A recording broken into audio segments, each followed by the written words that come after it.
No. You have to do your studies, you know? Take it serious, your studies. Do what you want to do. You have to do your studies. Your studies is way important, you know?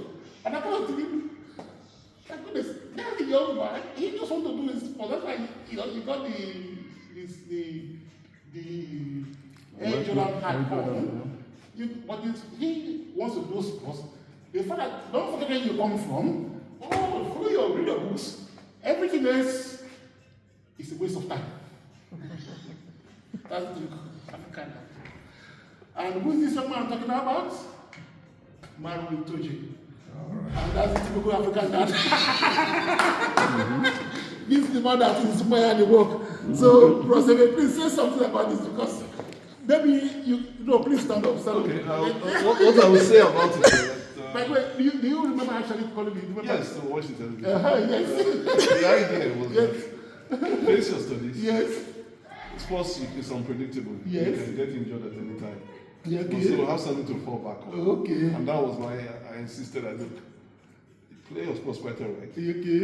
And then the story actually is that if your grades drop, sports stops. Okay. And he said my grades will improve. Okay. And of course, he left with the rest is history. History, okay. He left school with very good grades. Okay, fantastic. Went to university. Now he's finished his MBA. You see, it's great. So that's the story behind it. And it has just been announced that he's the main captain of his club. Of Saracen Rugby Club. So you see, that's how this is happening, you know.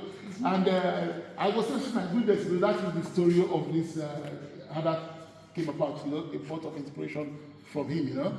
And because I've never met Maro before face to face, so you know. But for me, this is just an average Nigerian African child. And when you think about the likes of Saka, Bukayo Saka that plays for Arsenal and all that, you know, it's the same thing. Our children here, we put them under, we try to imbibe in them the importance of education, and that is this story behind this young man and all these books. So, you know, that's the story for this story. I think it's an interesting one. Yeah? Then this one, I call this one the bookshelf series. What can I say?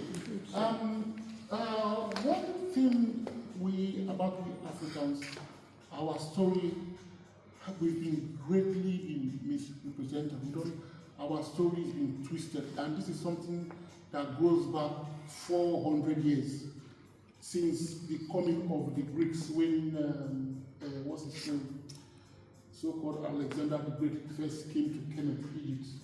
From then on, the Romans as well. Our history has been greatly damaged.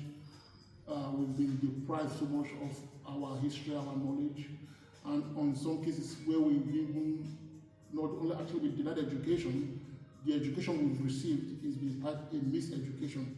So we really don't know a lot about our history. So I stumbled onto a book called The Destruction of African Civilization. And one thing about reading is one book leads you on to another. So you come to know a great deal about our history. I won't want to go too much into all that, but these are some of the books I've read that tells you about African history. For example, you take this book now, this is one great book, Civilization of Barbarism.